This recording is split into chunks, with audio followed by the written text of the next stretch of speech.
So there's often times when we kind of look up and down our list and say, where do we start? There's so much to do. There's so much that we're excited about. There's so much that we're scared about. But where do we start?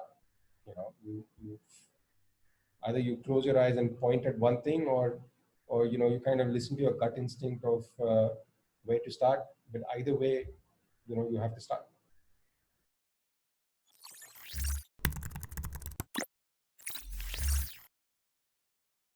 What's good, everybody? Welcome back to the Next Move podcast. And if this is your first time on the show, we are a podcast that share the stories of impact and change in India. And today I have Anand Virmani with me, who is the CEO and co-founder of NAO Spirits, a craft gin and spirits company we're aiming to make quality beverages out of India. Anand, great to have you on, man. How are you doing? Thanks for having me on, man. Doing well. Good. Honestly, to start off with, I really don't know the answer to this. What is a spirit? A spirit, I guess the word itself means the essence of something. So back in the day when people were only drinking wine, there was of course the alcohol part of wine, but everything else that gave it the flavor.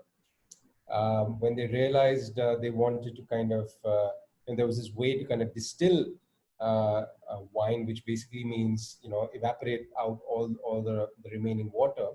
What they essentially found was volume would kind of go down, and the oomph, I guess, or the ABV as we know it would go up. But essentially what they were saying was they had taken the spirit out of the body and got the essence. So what they created was brandy, or burnt wine as they call it at that point, where basically they just evaporated the water out of them. Got it. Yeah, because I hear it all the time, but I never knew what it was. So it's good to clear that up. Glad I had the answer. I want to start off with the fact that you're in the alcohol space, and when you think about alcohol and all this stuff, it's always huge companies, mass production. I know in India now we're starting to get into a really craft mode, but what is it about the alcohol space that excites you and you wanted to get into? The bit that really excites me about alcohol is that it's just as much to do with the quality of what you're having, as it is to do with the brand behind it. Right now, I've obviously walked into this as a marketing person, as someone who was more interested on the marketing side of things and marketing and sales side of things. So I was always more fascinated by the brand, right? You could, again, to take an example of a wine or a whiskey or something like that, you could have the best wine in the world, take the label of it, and it's worthless. So that is so strong. So the brand presence on there is so strong that you just won't see necessarily in a rice or a bread or something like that. That's awesome. And you bring up a really good point, because I've actually, when I was in the US studying, wine was a big thing, and I've had $9 wine that I genuinely felt tasted better than like $90 or $100 wine. It's all about marketing, which is really cool that you bring up. I agree with you, man. But that's the thing. There's a very blurred line between good marketing and bad marketing. You could say good marketing is taking an average product and making it sound better. But it could also be bad marketing if you take a bad product and make it sound great. So there's a fine line there, and that line gets blurred every day. That's true. That's true. So let's go to the story a little bit. The story behind how NAO Spirits started. So you left your job and you decided to go to France, was it, to learn about the wine business? So talk about that decision. Why did you make that leap? Well, that decision was really stemmed out of the fact that even when I was getting into my first job in the wine in the spirits industry, I really wanted to get into a job which was actually in the wine industry. So I was looking for, and I was trying to get into conversations which would lead me into a possible role with a winery or a winemaker or a vineyard, something like that. And instead, I ended up at a family dinner with someone saying, listen, there might be a role with a whiskey company called William Grant. And I was like, not really a whiskey drinker, but fine. It took 9 months of kind of, you know, well, pursuing them to kind of finally give me that job, because I was very keen on getting into the wine and spirits industry. And I got that. And I worked there at William Grant's for about 3.5, 4 years. But the entire time I kind of wanted to get back to to the wine roots, to get back to doing something in the wine industry, because that's the first thing that had excited me about this space. So that's why I decided, okay, listen, enough is enough. Um, there's also this pressure that comes with kind of moving up in the corporate world, I guess, in India, that you must have a master's. And at this point, I only had a bachelor's. So I said, all right, let's do a master's, but let's not do a typical MBA. Let's try and find something else. And happy to find this thing in Burgundy in France, called the Masters in Wine Business, which is what I pursued for a year and a half, and it was great. So at this point, did you know you wanted to come home and eventually start something, or were you still continuing to just think, I'm going to move up in the corporate world and this is just going to help me, climb that ladder? Honestly, I think in my mind, I was saying, I'm going to be super involved with the wine world now. So I'm going to either get a job in France or Spain or the UK, and stuff like that. And just didn't work out. It was one of those things that I had a great experience, um, and had a couple of job offers in hand, but visas didn't pan out. So if that had all gone to plan, I would have been sitting somewhere in the UK or something, peddling wine for one of the big wigs, which I would have been happy at that point, not knowing anything about, opportunities that lay in India. Even coming back in India, the idea wasn't necessarily to start something of my own, but was to work in a setup that I was still relatively familiar with, which was something like a William Grant's, and just happened to fall upon this opportunity with Remy Cointreau, which in my head kind of justified the whole wine presence, since cognac is brandy, right? Pretty much, so which is derived from wine. So I said, all right, I'm getting closer, right? I went from whiskey, now I'm in cognac. Next step, wine. So yeah. So, but you didn't stay there too long, huh? Like how long were you there before you ventured out with your friend to start a bar? Oh man, these seem like planned steps. They weren't. Yeah, I stayed there for about, just less than a year, but not because I decided to leave, but because the company decided to leave. In the sense, the company was going through financial situations across the globe, and one of the ways they thought they could cut their losses was by actually cutting out the India business. So there were about 14 of us, 15 of us that kind of got laid off, because they decided to shut the entire company down. So it was at that point actually that I was speaking to a friend of mine. He said, "Listen, I'm going to be starting a wine and coffee bar. Can you help me out with that?" So yeah, sure, sounds good. And that's and in my mind again, that was me saying, great, back at wine. But instead, I guess world had its own plans, etc. So we started off on this wine journey. It was great. I was there for a full 2 years, and I'm still I still sort of remain emotionally involved with that.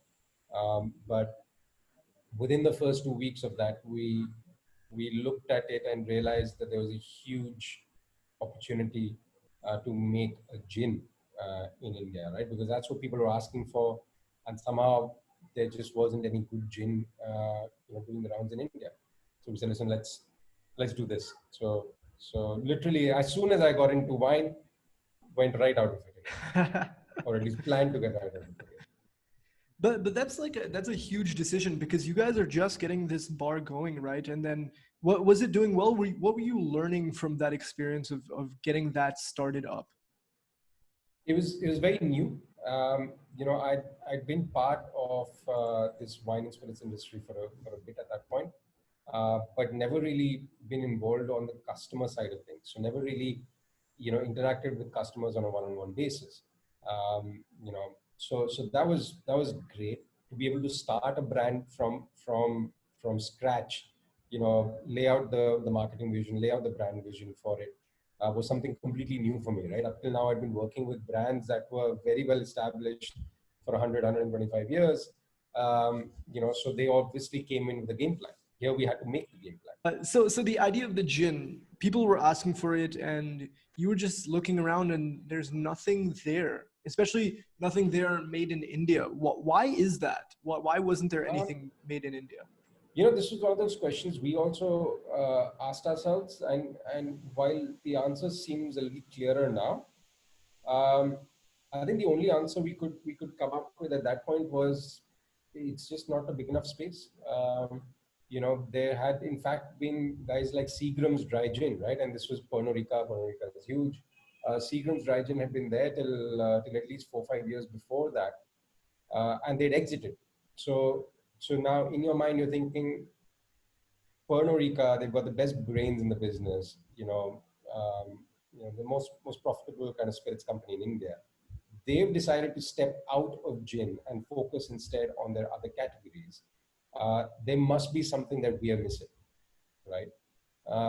So the obvious kind of reasoning was, 97% of the spirits industry in India is brown spirits. The 3% that's left for white spirits, of that 2% actually is vodka. So 1% is all you're left with of the total spirits market, which is gin. And even within that, 99% of that 1% is mass produced bulk, really cheap gin. Again, no brand names to be taken here, but that's the reality of it.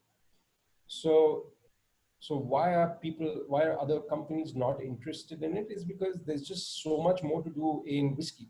There's so much more to do in rum and in brandy. That this was small fry. And for us, who were the small fish, small fry was great. So for us, this is amazing. For the big guys, it means nothing. That's the only reason they didn't get involved in it. Now, 5 years down the road, so 2015 is when we first started thinking about this. 2017 is when we launched. 2020, we're seeing some of the big players come in with gins of their own. And when I say big players, not quite multinationals, but big players within India. Yeah, and I was really surprised when I heard you speak at your TED Talk. Gin and tonic was made in India. Like I did not know that at all. That's pretty cool. It was made by the British, right? Yeah. I mean, we love taking credit for these things. So even if we didn't do it, it was very much invented in India, and I guess we can take credit for it because we created that need, right? So what is it?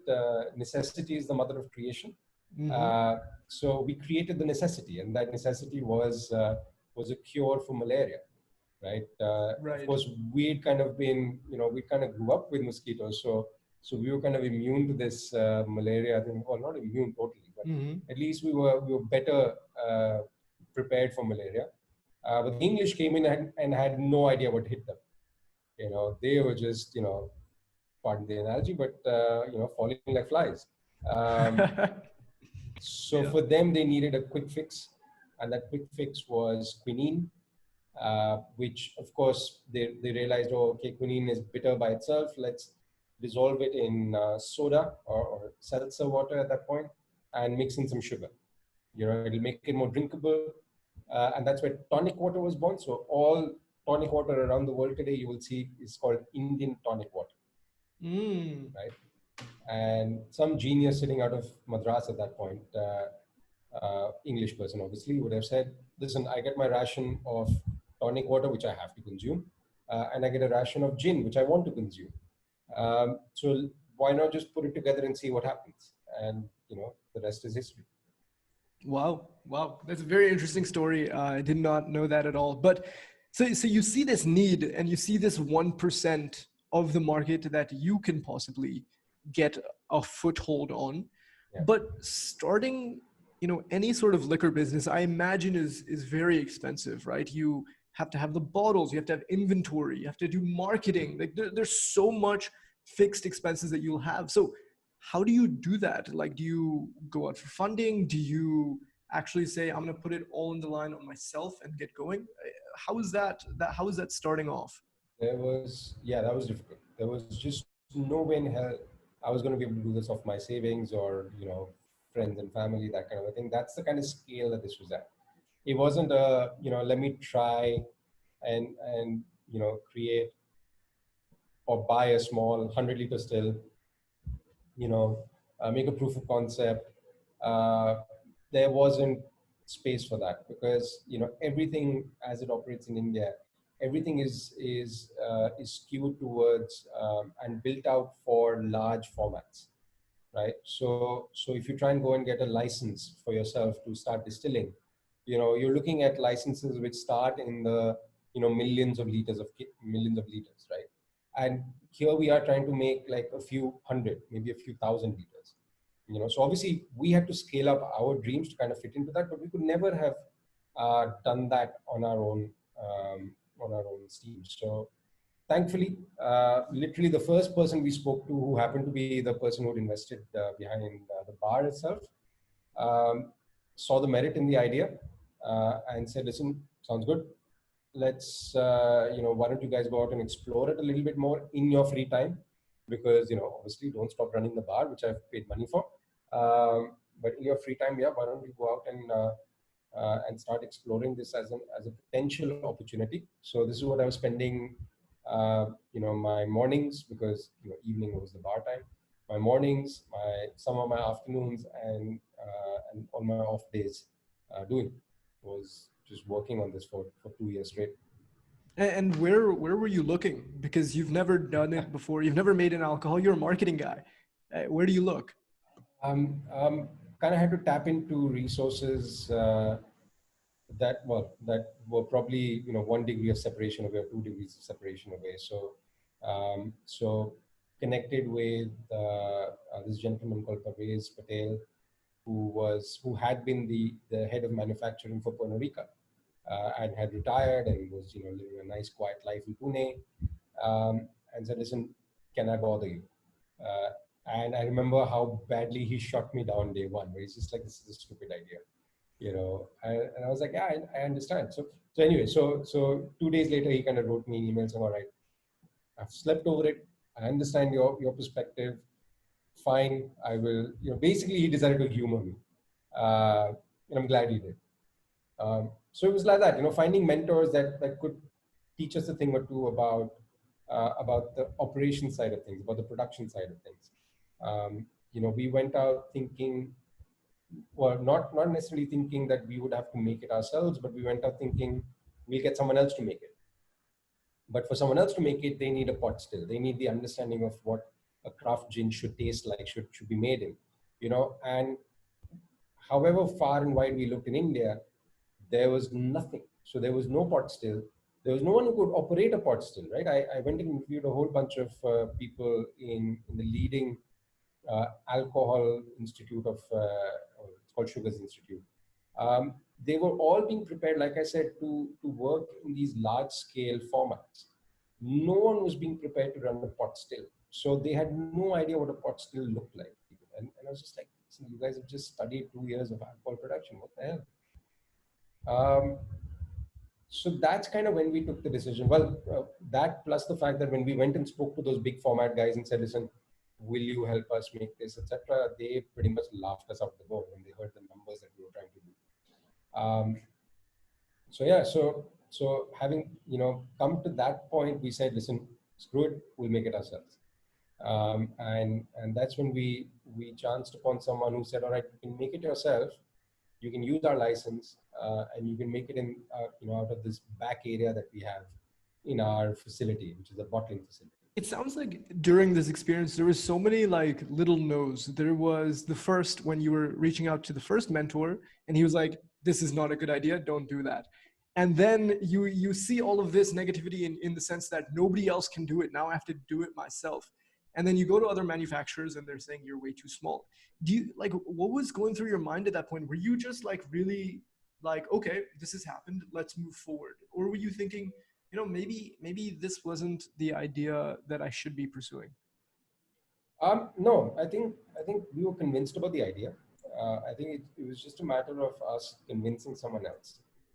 So like I said, the people who finally did get convinced to kind of give us a little space in their facility was a small company, well, not really small, but a company called Blue Ocean Beverages in Goa, and their forte was bottling.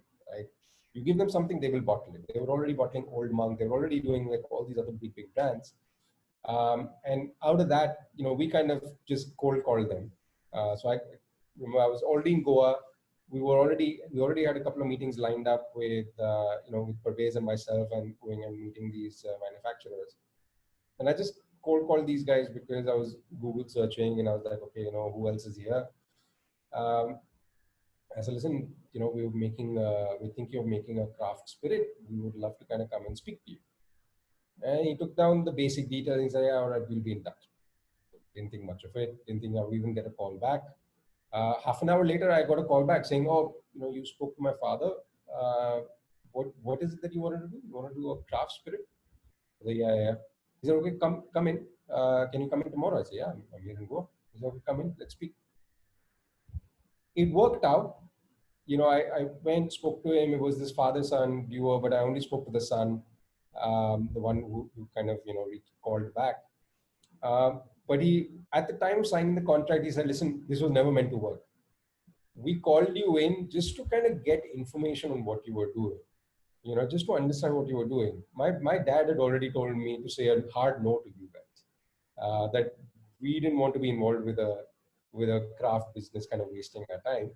Um, but after hearing you, we saw merit in it, and we decided to give it a shot, which is, which scared me a little bit, because I myself had not realized how thin the ice was that we were walking on. But it's fine if it's in retrospect. It's good to not know Right.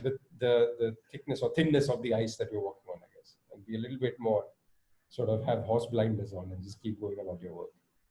Right. So that's awesome. So you guys, you get that, and you get the contract, and you can start going. How long did it? You said it took you 2 years before you could get to launch, right? 2015 to 17. Yeah. Could you talk So, about that process? Go ahead. I mean, 2015 to 16 was us just kind of toying around with different concepts, different ideas.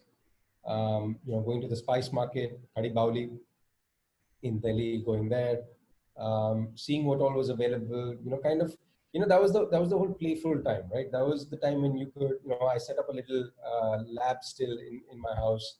I was just experimenting with different flavors and everything, and it was great. That was a really great creative space to be in. um, at the same time working on Excel's business models, what's the kind of bottles we need, speaking to bottle suppliers, speaking to pot still manufacturers to understand were we in the right ballpark, with the kind of budgeting that we had in mind, with the kind of timelines we had in mind. We brought on a mentor in the global gin space as well, so he could kind of lend us some perspective on how gin is made overall. What are the things to keep in mind? What are the safety aspects? All of that. Um, yeah, I think so. We spent the first year really doing that. The second year was kind of then putting that plan into motion. Which means getting serious about, all right, where do we get the juniper from? Where are we making it? And at that point, we just figured out that Goa was going to be the place, and it was going to be with Blue Ocean. So contracts and doing all that, running around, just by yourself while you're trying to, keep your day job or your night job, I guess, intact with the bar. Um, yeah, it was quite a ride. I didn't have a personal life at that point, but I didn't mind having a gin life slash bar life kind of being my personal life at that stage. So how did you know when you had the perfect gin and you were like, this is ready to go? Because, actually, a lot of people who I talk to are in the tech world, and it's all about MVPs. You put out a little chunk of your product, and then you iterate and you iterate and you iterate. But in this, it's kind of like, no, it has to be really good from the start. Yeah. So how did you know when to get going? See, we knew we were going to make a gin, number one. So the task of making it taste good was always going to be key, but we knew we could have done it, right? One way or another, we could have hired someone. And finally, that's what we did. In 2016, October, we ended up going to London for the Craft Distilling Expo. Um, and we got a crash course from one of the distillers there at her distillery, which is a small distillery in London. And we got a crash course on distilling. And we're like, wow, this is great. Somehow convinced her, listen, why don't you come help us out? And she's like, oh, I get all these offers all the time. I don't generally do it. We're like, yeah, but we're in Goa. And she's like, oh, okay, good. I'm coming. So she came by and she spent February and March with us of 2017. We had just received the copper pot still. It was just being assembled. So she was there to kind of, guide us along with that. And while she was there, we were still, so actually from October onwards, we were on call saying, listen, this is what we've done on our lab still so far. This is what we think works. What do you think? Tell us, and that kind of back and forth would happen. I'd send her samples. She'd be like, oh, yours is tasting different. Why is that? We would realize that the coriander she was using was different from ours. So the coriander seed, the Indian coriander seed was spicier than the English or Bulgarian coriander seed she was using. So those are all interesting kind of moments that we had. And finally, every time we would distill a batch, we had a lot of, obviously being in the industry, we had a lot of friends who were from the bar trade. So we kind of go to them and say, listen, taste this, taste that, taste this, taste that. And when we would be kind of convinced there, we would put together like a focus group. Again, this was business education kind of coming to its fore. We had focus groups put together with 8-10 people that we kind of knew. Sometimes they were good friends, sometimes we didn't know anything about them. But the idea was to get a whole host of people coming in, tasting it, seeing the branding, telling us what they thought, and then us kind of going back and saying, all right, let's take it back to the drawing board. It wasn't until, so we would, at every step, we would think, oh, now we're happy, now it tastes like a gin. And literally those were some of the things that we were like, were proofs of the concept for us. So does it taste like a gin? Yes. Okay, great, we can move on. And I was just going to ask, was it a crazy launch party at the bar when you guys finally kicked off? No. How did you guys launch? Honestly, we still haven't. We're so in it. If I was just doing marketing, I would have only been thinking about, guys, when are we doing this? Well, let's do a launch party. Let's do a launch party. Literally, it was, we were so worried about red tape and just licensing and all of those other things, that it was more of when the bottles first went out into the market, it wasn't a celebration, it was a sigh of relief. We were, in our minds, we thought we were ready in April of 2017. The bottles first went out in September end 2017. So those 5 months of just kind of agonizing over what the hell else are they going to throw at us next? Why are they just not letting us take this into market? Was so draining that by the time we actually got to, take the bottle out to the market, it was just like, wow, we've kind of managed that. And wow. So let's get into that, why you couldn't celebrate it. That's the topic of doing business in India. And, I think a lot of startups have talked about this. And I can imagine it's 10 times tougher in the alcohol space. So talk about some of the challenges that you guys faced during that process. And what would you tell someone who's going into the alcohol space or, starting up anything in general, that when you're dealing with the government or policies, how do you move forward? I think the idea is to always try and get help. We understood that this was not our forte. Our forte was barely distilling. Our real forte was actually being part of the industry. So technically our strength should have kicked in when we got the product into market and we were able to celebrate and talk to bartenders and stuff like that. But as it turns out, because it's so difficult to get into the production side of things in India, that because we were able to crack that became our strength. So I think that's kind of what separated us at that point. Um, yeah, honestly, I mean, it's always going to be tough in India to start any business, but and every business or every person in a specific industry is going to say, oh, you don't understand me, my industry is way tougher than yours, and I'm going to say the same. Right now is the alcohol industry is just absolutely one of the toughest things to be in. One, because uh, none of the kind of government policies kind of apply to you. So no benefits that the government passes on will ever apply to you, because the government really sees alcohol as a sin, right? It's in our constitution that states need to strive towards being a prohibition state. While this guidance is there, I think the states themselves understand that alcohol, adds to their coffers, right? Alcohol and petroleum are the two things that have been kept out of GST because of constant state lobbying. Because GST means money goes straight back to the central government, which is fine. But alcohol and petroleum are two of the things that add the biggest weight to a state's revenue. So time and time again, we've seen states like Haryana and Tamil Nadu, etc., Kerala, try and petition for, oh, we're going to become a dry state.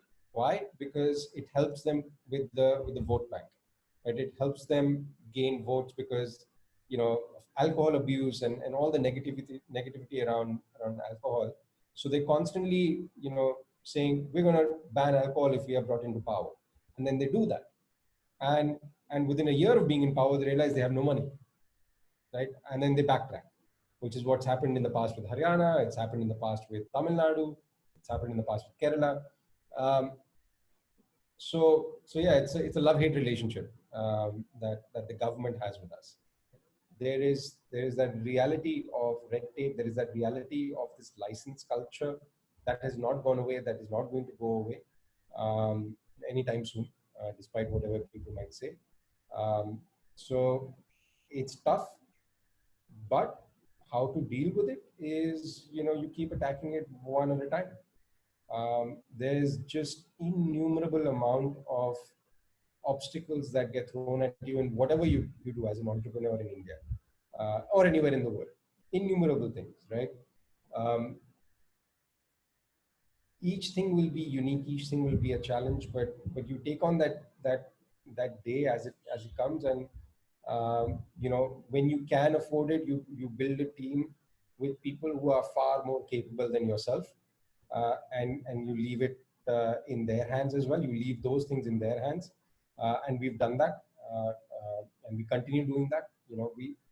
When you build a business from scratch, you believe you need to keep a hold of everything, because no one understands the pain of kind of creating that, and hence no one else can possibly do justice to it, right? But you also need to know that you're wrong in that. Yeah, there are people who are far better than you who exist in the world, and you need to find those people out to kind of entrust with with parts of your product, if not the entire product. And I think that's the biggest challenge is to kind of of of let go of control, to people you trust, or you hope you trust, and then you hope that they come through. That's an amazing place that I think we can go into a little bit of the conclusion of the interview. I want to ask you, what is the 5-year objective? What's the mission that Now Spirits wants to go on, and what does it look like in 5 years? You know, it's very difficult to kind of imagine this, but in 5 years, we would obviously love to be the kind of go-to gin for anyone in India, whether you're a consumer, whether you're a bartender. If someone says, "Get me a gin," automatically, you should be reaching for greater than. Uh, that's why we've kind of kept it simple. We've kept it, if you see the branding for greater than, it's minimal. We want it to be, the people's gin, if you may. It should be, something that you're comfortable with. It's not something that you need to know, on the back of your hand. It's just easy. It's attainable. It's a friend. It's not something you get intimidated by. And we've got another brand called Hapusha. That's more to do with the classic Indian story, talking to the rest of the world. So here now we're talking to the rest of the world, telling them our story, telling them about our heritage, telling them about our botanicals, our spices, but in as non-cliched a way as possible, because it's so easy to fall into that cliched step, especially when you get into a product that deals with craft, that deals with spices and herbs, that you can fall into that and not even realize you've fallen into it. Next thing you know, you've got, you're telling the story of elephants and snake charmers, you've got paisleys and stuff, which is not the India you and I know, right? It's, we live in modern India, and we feel that there is a space for a story to stem from modern India. Even if that modern India is of the 1950s or 60s or 40s, where potentially we have that nostalgic feeling of things were better, things were simpler, but it was still uniquely Indian. Um, I think that's a space that we want to occupy in people's mind, where, if in India you talk about a gin, you think about greater than. If around the world in the gin space you talk about India, you think of Hapusha. And yeah, I think that would be great. If you're able to manage that, that would be amazing. Wow. And one final question Yes. is, what does it take to build something great from absolute scratch? No idea. Uh, I think conviction. Again, and there's no one correct answer to this, but I feel you need to have that conviction. You need to be convinced that you've got the right product or you've got the right idea in mind. Um, but second, also have a sense of reality. Right? It's great to be convinced about.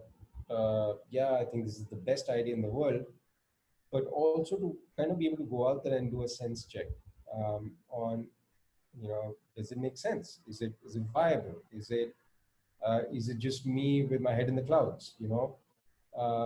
Often we used to think before we launched, right, that this was, despite doing all the due diligence that we possibly could, we used to still think that this was a pipe dream. That, oh, we're doing this, it'll make a great Instagram post, but beyond that, will it really have legs? We don't know.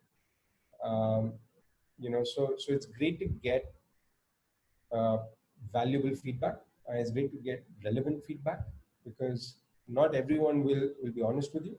So you need to know who's being honest and who's not.